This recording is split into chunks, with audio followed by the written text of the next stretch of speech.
clock, never needed no wristwatch. Toast up, cheers to life, but this ain't no pit stop. Ayy, my words don't get you to the top. Speak life into the mic like Mike at 90, pass me the rock. My words will touch thousands on the block, without a doubt, but she's a reassurance on me, we lie. Ayy, off the clock, baby, but we tuned in, dialed in. Feel like Cat, how we always winning, man. It's up.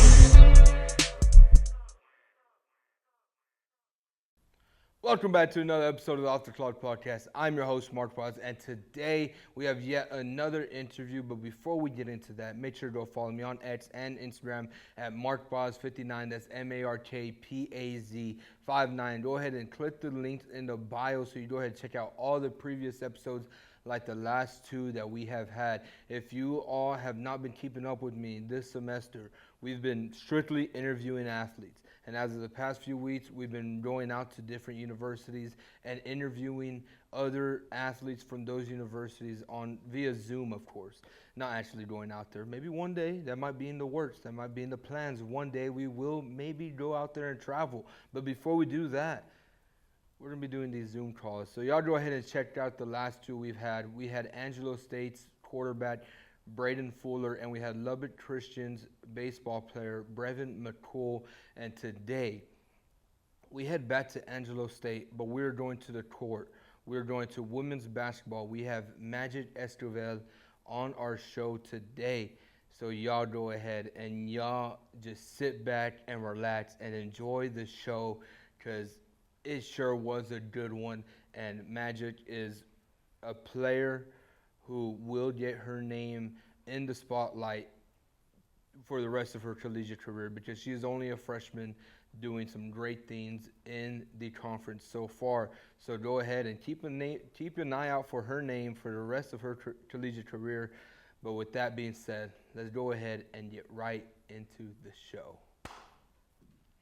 Majik, thank you for joining the show so much. You will be officially the third athlete I've had on my show from another university. So thank you for joining me. Of course, I'm excited. So the first question I'd like to start off with every athlete. Just tell me a little bit about yourself, who you are, the person that you are that people may not know about. I'm the youngest of three. A lot of people don't know that because there's a pretty big age gap, but I'm the youngest of three. I'm majoring in commercial aviation here at Angelo State. So that's pretty cool. I'm flying airplanes for class. So, but that's pretty much it. Other than that, I mean, I play basketball, and I'm originally from a small town called Plainview, Texas. And I moved to Lubbock my freshman summer after my house burnt down. So yeah, I can say that was a blessing in disguise right there for sure. So you said you were the youngest of three, and you said that there's an age gap. How big is that age gap? My sister is 34 and my brother is 31 and I'm 19. So yeah, it's a little bit of an age gap there. Yeah, there's a big one. I have a brother. I'm only 22, but I have a brother who's 31. So like me and him, we do have a little bit of an age gap there also. Mm-hmm. So we'll go ahead and we'll start from whenever you were younger. So you do play basketball there at Angelo State. Mm-hmm. When was it that you first started dribbling a ball? When was it that you first started playing basketball? Kindergarten is whenever I got really into it. My dad really pushed my older siblings to do basketball, and they were not. My sister was a cheerleader, my brother did tennis, and so by the time I came around, he had kind of just gave up on the whole idea, and then I just kind of naturally gravitated towards it. And so, yeah, ever since kindergarten, I couldn't put a ball down. So would you say it was your dad who kind of inspired you to play basketball, or what was it that inspired you to?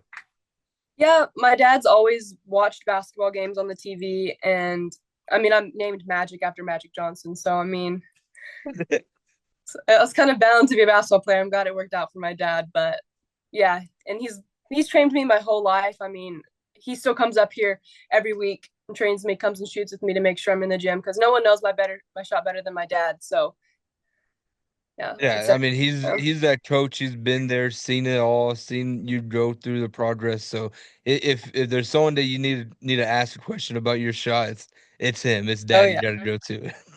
And so, was there any players that you kind of watched growing up? Maybe WNBA, NBA players, or do you have a favorite team? I always grew up watching the Lakers with my dad, and I loved Kobe, loved his mindset. Crazy basketball player. Like, I don't know if you've ever heard, dude was in the gym at 3 a.m. doing defense for 2 hours, and it's just Oh, yes. crazy. And it definitely, like, as like a basketball player, like I really wanted to work hard. Now, of course, I mean, I'm not crazy like him by any means, but I'm working as much as I can with my schedule. So, were there any other sports that you played, or was it always just basketball that drew your attention? I did volleyball and track um up until my sophomore year of high school. That's whenever I just decided basketball was just something. I always Basketball's always my main sport. I mean, I did AAU growing up. I did school ball. I did little dribblers, all of that, and then volleyball and track just kind of came with like middle school because I mean it was introduced to me. So Hmm. I did it in middle school in my first year of high school, but I just wasn't competitive, and I just kind of didn't care if I won or not in those sports. I was just like, it's just kind of fun. And basketball was just so competitive, and I wanted to be in the gym rather than on the track. So in high school, you said your house ended up burning down your senior year. Mhm. And so that means, did you go to two different high schools or was it one high school? So I went to Plainview up until my freshman year. I went to Plainview High School my freshman year, and ironically, we lost to Lubbock-Cooper in the regional championship to go to state. House burns down. Can't find a house. It's when COVID was still bad. Prices were really high. And so, like, my parents own a business in Plainview. So we wanted to stay in Plainview. I didn't want to leave Plainview. I mean, I grew up there, but we just could not find, like, I mean, there was houses that were the size of sheds that were going for 500. And my mom was like, I'm not going to put you, I'm not going to do that to my child. So Yeah. they're like, well, we're going to have to look elsewhere. So we looked all around to like all the small towns around Plainview, nothing. So we had to resort to Lubbock. And my mom was like, well, we have to be near the interstate because we're going to commute for work. And Lubbock-Cooper is right on the interstate. So I ended up going to the school we lost to my freshman year and playing the next 4 years or 3 years there. So was your freshman year COVID? Like, was your freshman year 2020, 21? Mine Or was so my eighth grade year was when COVID hit and we went into okay. quarantine and all that. And my freshman year was after that. We still wore our masks and everything during that season. And there were still all these crazy rules and stuff like that. And like the tournaments were different. How was that COVID experience for you? Because I haven't talked to anybody who was in middle school when COVID hit, and then uh the COVID rule is basically that your freshman year came in. So how was your freshman year going in after middle school? Um, I mean, I wasn't in high school yet, so I didn't know what life was like before COVID in high school. And so it was just kind of like Hmm. the normal for me to stay a certain distance or just kind of whenever people were getting sick, like they would just miss school for 2 weeks. That was just kind of the normal in high school. And Yeah.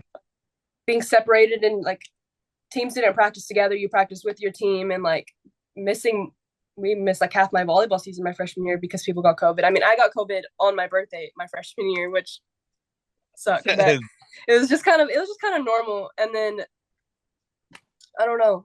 I wouldn't say it was like too bad. It was just quarantine. It was just by the time school came around, we had already been in it for a while and I knew the routine already. So it was just yeah.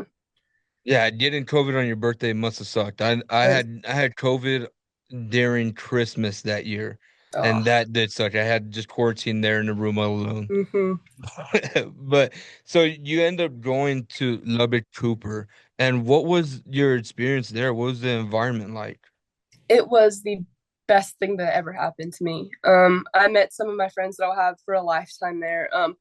The coaching that I experienced there was they were top coaches. I mean, I learned so much more than I loved playing. I love the coaching staff there, but I want to say I'm where I am now because of the coaching staff at Lubbock Cooper. And I didn't realize um, things weren't always peachy in Plainview. That's like the easiest way to say it. And moving to Cooper was like a breath of fresh air. It was a new start, and it made me the happiest. Like even thinking back on high school, it truly was like the movies for me. Mhm. Every part of it, like I loved every bit of high school, and like going to college, I was kind of like, man, like I miss high school. That's how great it was over there. I had so much fun, but I had a great experience. And your high school career, I like to do a little bit of research and everything going into these interviews, of course. And you've had a high school career, let me I just say have. that. And so you are the all-time leading scorer at your school, is that correct? I am. And so what is something that was there something that you were just chasing, or did it just happen to you as you just played that just happened? It just clicked like that.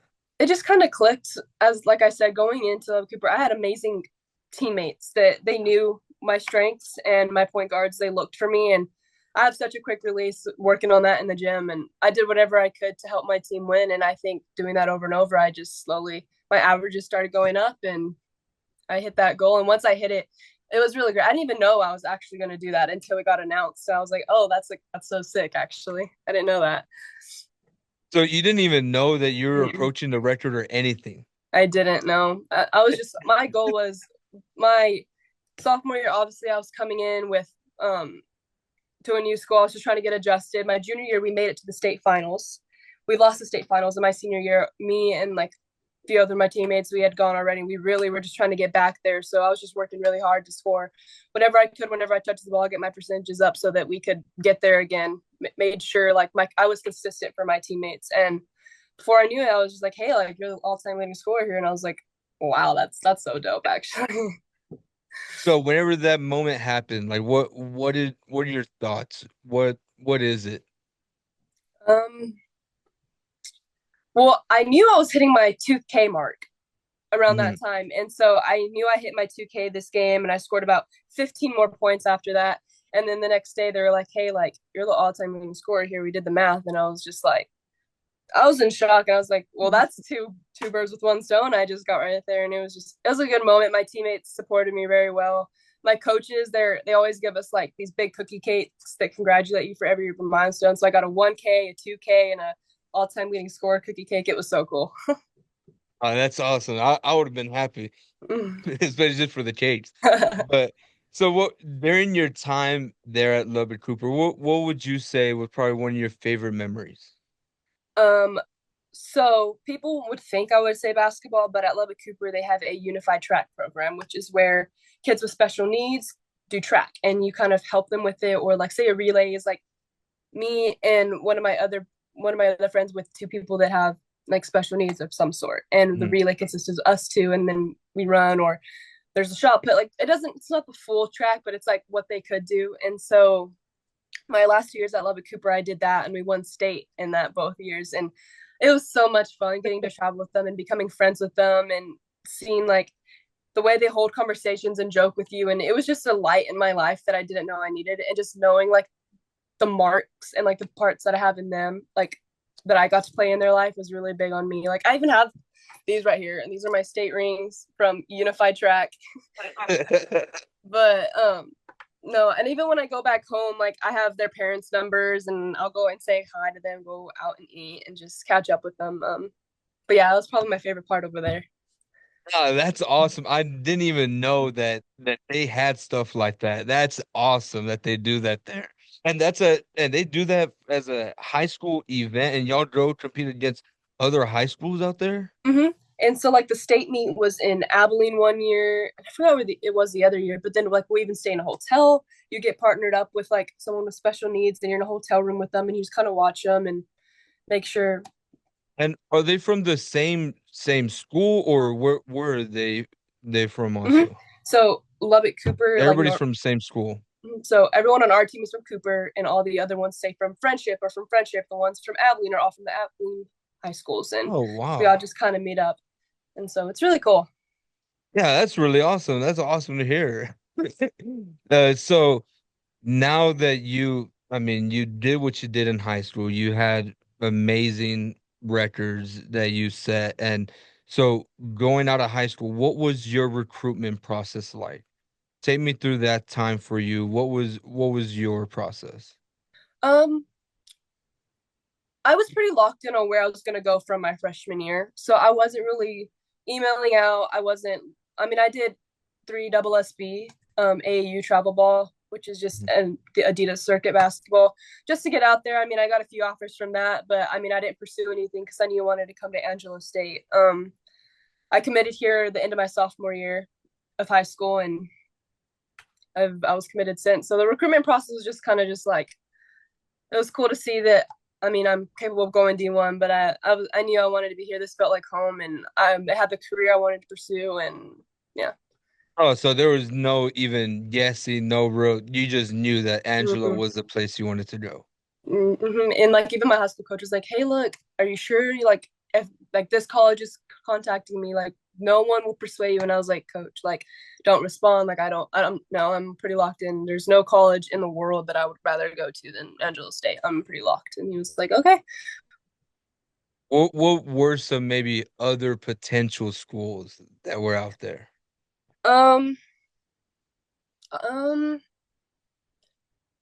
I want to say the next one that I was probably would lean. I really liked the visit over there was Abilene. Hmm. I liked their facilities. I liked everything like that. But it was just kind of like a cool experience. It's not something I even was like, oh, like I could see myself here. It's just like, oh, this is cool to look at. And I even looked at Emporia, which was in Kansas, which that was like a whole different experience because that wasn't like in Texas. Yeah, And I was just like, this place is pretty cool. But again, I didn't see myself there, and I was going just, there. mm-hmm. So um, what were the main things that took you to Angelo? um, obviously the aviation program. The coaches here I've known since I was a little girl. Okay.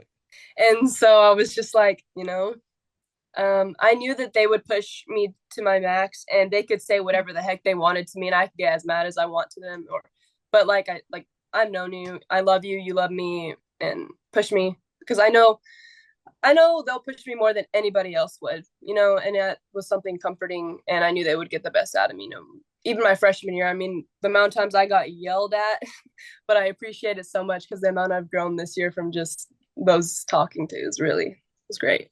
Yeah, and the reason why y'all are able to have that kind of relationship because y'all known each other for that Mm-hmm. long time. So you trust each other to maybe push you that little extra that maybe another coach at another university wouldn't do. So you're comfortable with them doing that, and they're comfortable with you giving them maybe a little something every now and then. 100%. And I think a lot of things that coaches struggle on right now is just the transfer portal. I mean, these players are Yeah. getting very hurt very easily and are just leaving. So they're having to bite their tongues. And I mean, I've made it very clear I'm not going anywhere. Say what you want to say, yell at me. I mean, you're stuck with me. So, I mean, I guess that definitely helps. I'm getting their full thoughts. They're totally transparent. And I know that's going to make me a better player overall. Yeah, and to that point, like people don't bring it up as much, but I mean that is a true statement. Like coaches now, you have to maybe watch some of the stuff you say because before transfer portal, you transfer, you got to sit out a year or something like that. But now there's people leaving every single year. It doesn't matter what it is. They're if they don't like something, they're gone the next week or whatever it is, as soon as Mm-hmm. it opens. So, I mean, the fact that you've been open with them, telling them, "Hey, I want you to coach me this way. Give me everything. Give it all that I'm here to stay." That's awesome that you have that attitude going in. And so, your freshman year, you you were leading scorer on the team. You had a great season this year. Did you expect to have this kind of freshman year coming in, or was it something that it just happened? I knew coming in, I was going to have an impact on the team. I knew they were graduating some seniors. I knew a lot of their points came from the post coming in. And so I knew I was going to be able to impact, but I didn't think my impact was going to be this severe. My teammates, I have amazing teammates. Coaches really know how to recruit here too. And they fed me. And I'm in the gym so much. I was like, well, I'm going to hit these when I'm open. Cause I mean, obviously, you don't get as open shots in college like you do in high school. So if you instead of getting 5 open threes, maybe I get 3, but I better make all 3 of those threes because you don't know when you're going to get the next open one when they're chasing you off those screens. Yeah, so you gotta whenever you have your chance, you gotta take that chance. You gotta make every shot, every opportunity that you have, you gotta be able to make it. And that time that you put in the gym, you get those open shots. You don't always get open shots, so whenever you do, you Mm-hmm. gotta make them. So whenever you look back on this season, I mean, as a freshman to do what you've done, I'd say is pretty darn good. What maybe a moment or something you take back from this season? Um, we got overlooked to go into the regional. We just they overlooked us, and we remember it. And I think we're all this postseason we were grinding like crazy because that's not going to happen again. I can guarantee you that. That was my Not favorite gonna get part. overlooked. No, we're not going to get overlooked. And coming into this year, what was maybe some differences that you may have seen from like the high school to collegiate level? The defense, I really had a rude awakening getting to college was playing some defense and being in the right spots. It's not about chasing a man, it's about being in the gaps, being a certain distance in those gaps, not being too far, not turning your head for too long because you're going to get back cut. And it took me about half the season to finally start getting it. They eat you up for sure. They take advantage of it, those older players, but yeah, I'm just grateful my freshman year I got enough playing time to learn so that I mean they know what I need to get better on, and I improved and I learned because that was a rough one. Yeah, now you have the experience for next year. You know what to expect, and yeah, that freshman year will be a tough one because that is just a learning stage. You have to come in, you got to go through a few rough games, a few rough moments. Was there maybe like a welcome to college moment for you or something like that? um, like I said on my defense, there's this one possession. I'm coming down to play defense, and there's this girl, and like we talked about on the scouting report, they're like, hey, like she's kind of stays on the perimeter, but like don't lose her. Sometimes she back cuts, and I'm like, oh, she's just a shooter. And I'm looking, this girl backdoor cuts me, and she like almost dunks the ball, and then coach is just yelling at me, and I'm like, did you see that? Like she literally just like hit the backboard when she went to go hit that layup. Like I was like, okay, so I gotta pay attention to these back doors a little bit more. I think that was like my first one that I'm very vivid about that I remember. I got a corner three open on one of our plays and got swatted into the stands one time. I was like, okay, we're gonna get it up a little quicker. But yeah, other than that, I had a pretty took a little that one time and I was like, all right, that's not happening again.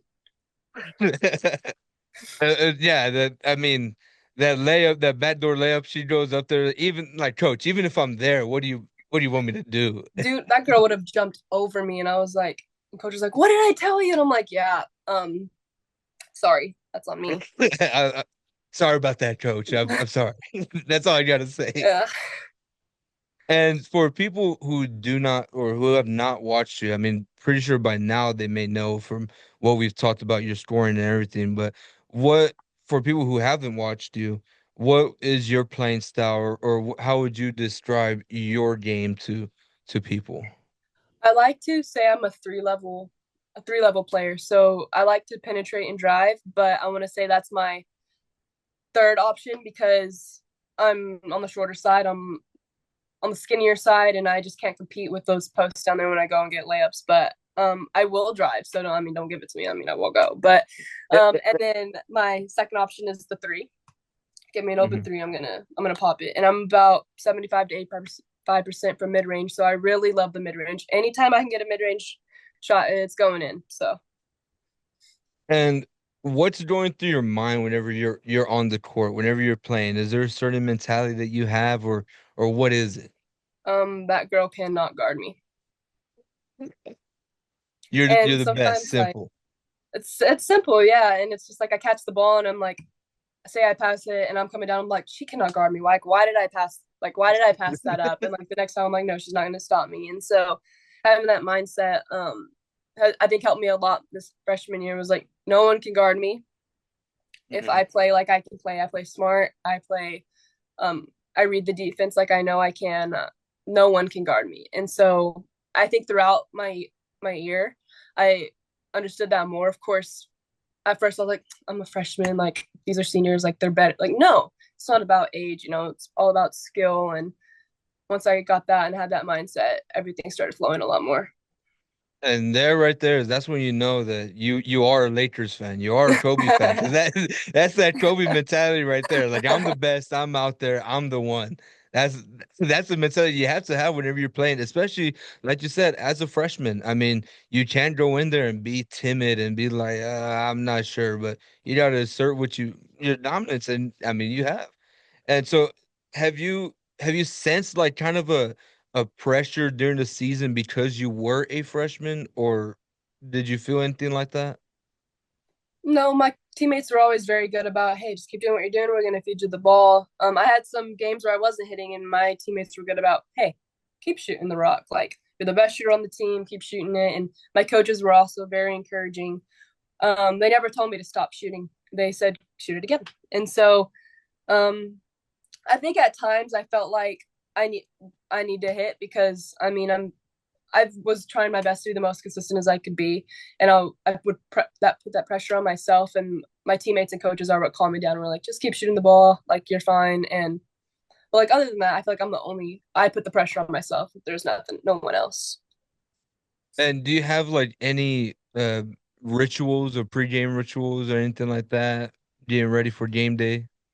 I don't know if you want to call this, but my mom would always drive up either to my dorm, to the gym, or to our hotel room, and we'd listen to music together, and she'll braid my hair for me.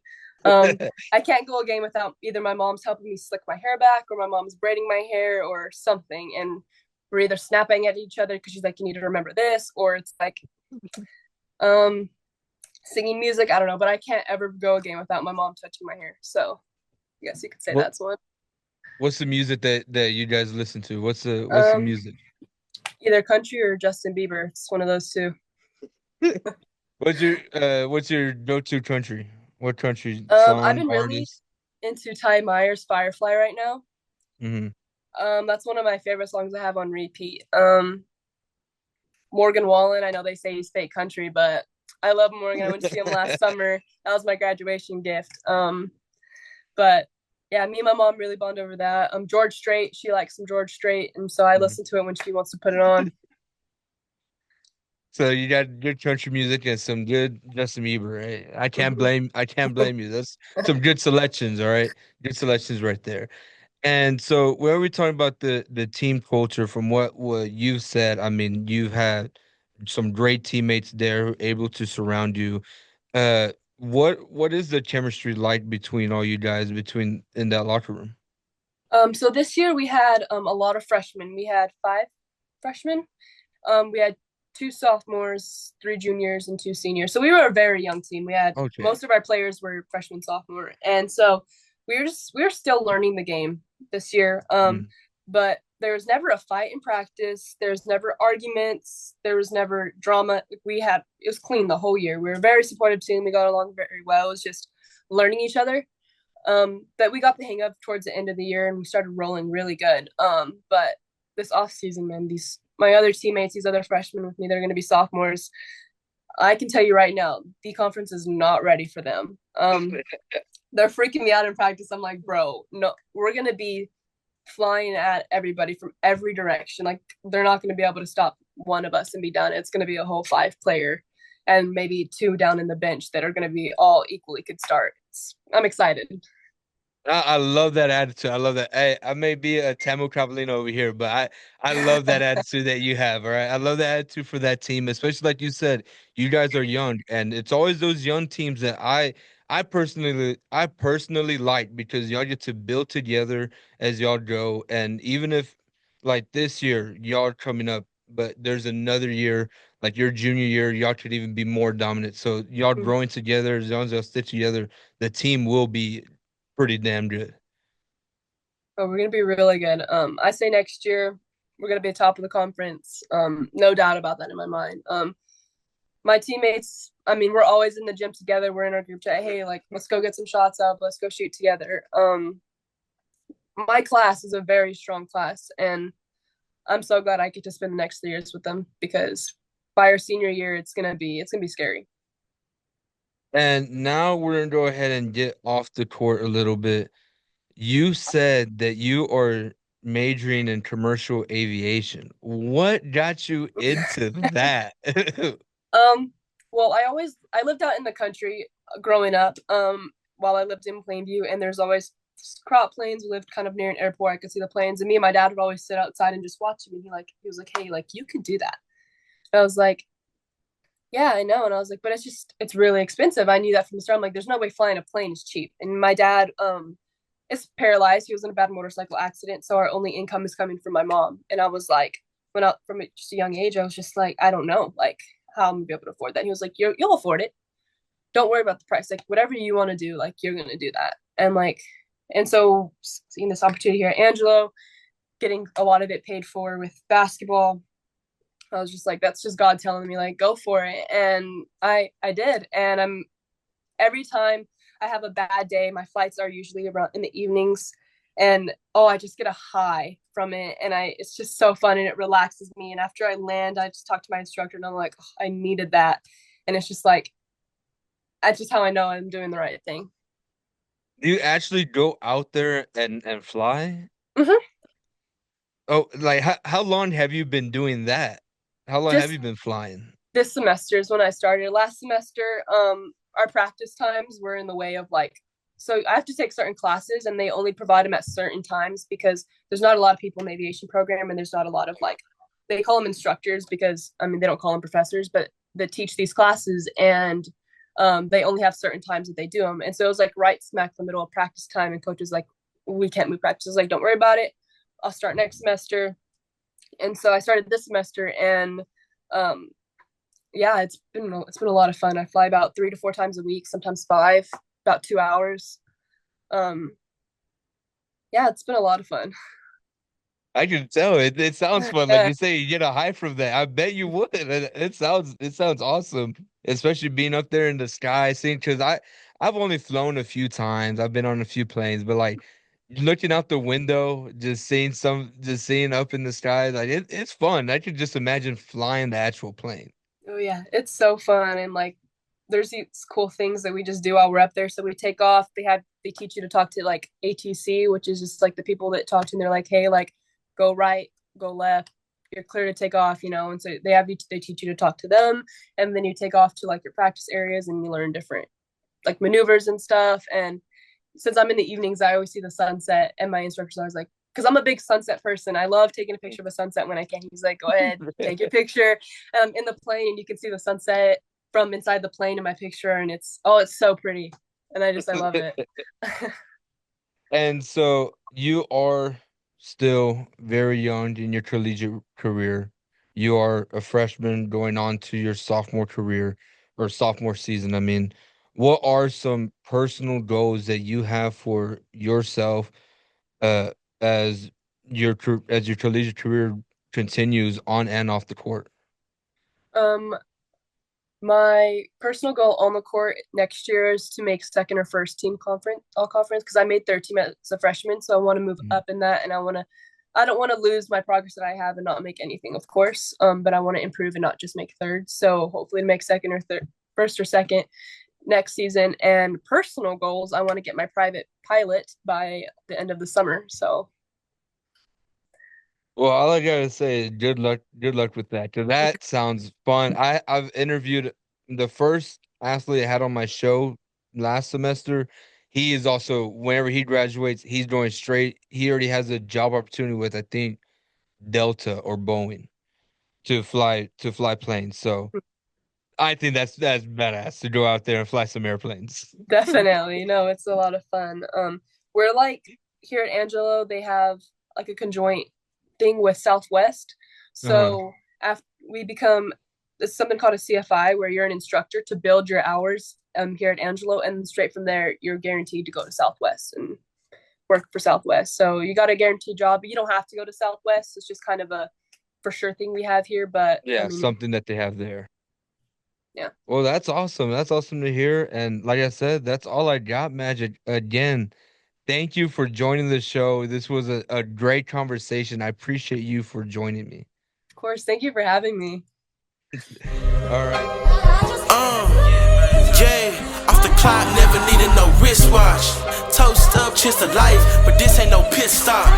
Ayy, my words don't get you to the top. Speak life into the mic like Mike at 90, pass me the rock. My words will touch thousands on the block, without a doubt, but she's a reassurance on me, we lie. Ayy, off the clock, baby, but we tuned in, dialed in. Feel like Cat, how we always winning, man. It's up.